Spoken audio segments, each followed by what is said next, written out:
that among the steps of reaching the divine and the happiness is what Allah subhanahu wa ta'ala blessed us with, and that is called ad-du'a. For you means Allah subhanahu wa ta'ala will not only give you exactly what you asked for, He will do something better for you. If you put your trust in Him, He will look at what you asked, and if it is good for you, He'll give it. If there's something better, He will give you even better.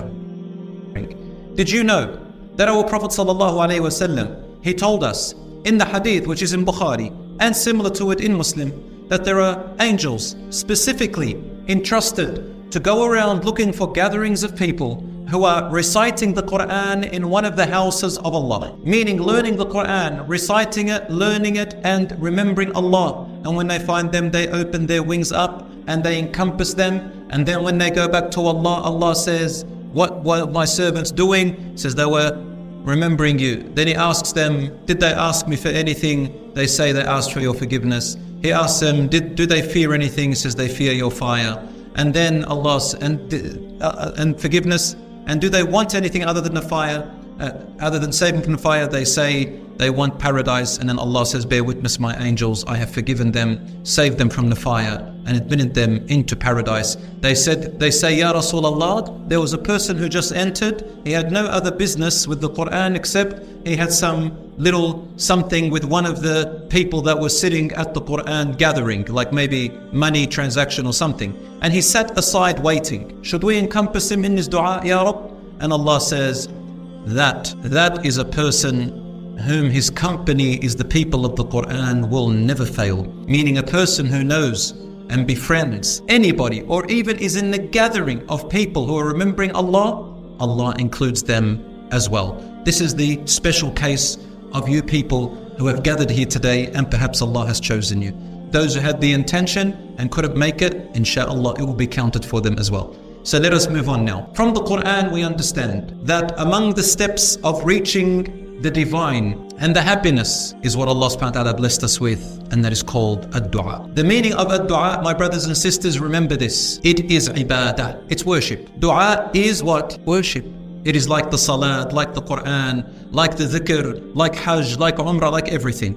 Ad-du'a huwa al-ibadah. And Allah subhanahu wa ta'ala tells us constantly in the Quran, وَقَالَ رَبُّكُمُ ادْعُونِي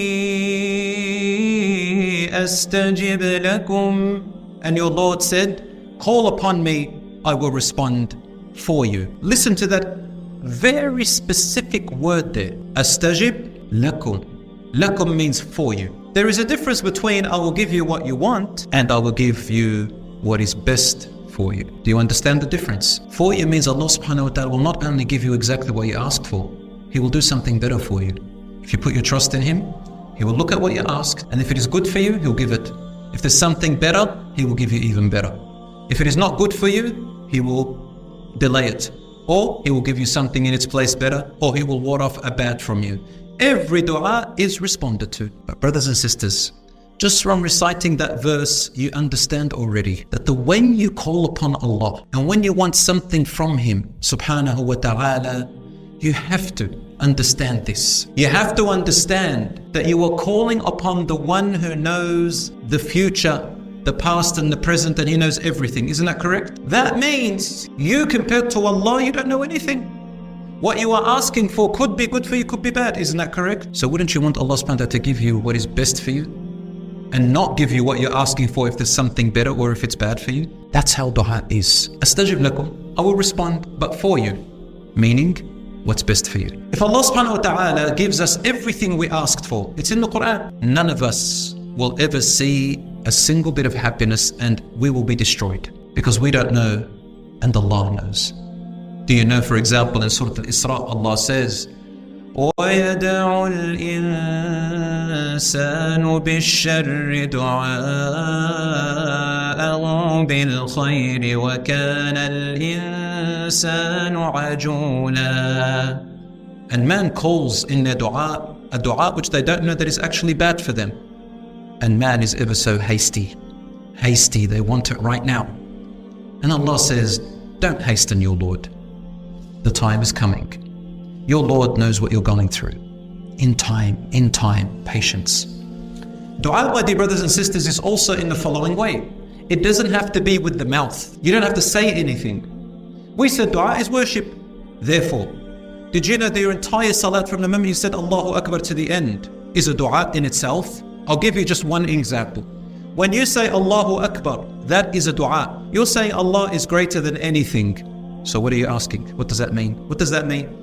It means, oh Allah, every burden that is upon me, and every oppression that is upon me, and every hardship that is upon me, you have created its means, and you are greater than it. So, oh Allah, assist me and give me the strength against any burden. That's all it means. Allahu Akbar. You've begun with your dua, subhanAllah. Another form of dua is when you do actions of righteousness. When you do a sadaqah, when you help someone for the sake of Allah, when you say a good word to someone, when you forgive someone, when you help someone get their rights, when you assist someone in anything, moving homes, with their studies, with whatever it is that you are helping them with, even helping them put on a shirt, helping your mother, helping your father, helping your sibling, even helping yourself. But in any act of goodness and righteousness, if you just say, for example, Bismillah, or in your mind and in your heart, your intention is, oh Allah, see my good work, then that becomes dua. What are you saying? When you put that, for example, if I buy a gift for somebody that I love in order to make them feel a little bit happier because they've gone through a hardship like sickness or a breakup or something like that.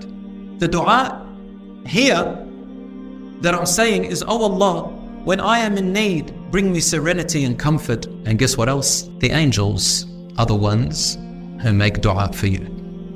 Allah says in the Quran, تكاد السماوات يتفطرن من فوقهن والملائكة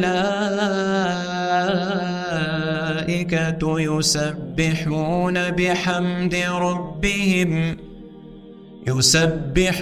بحمد ربهم ويستغفرون لمن في الأرض ألا إن الله هو الغفور الرحيم. The skies, the heavens are soon to split asunder from the greatness of their Lord from above us.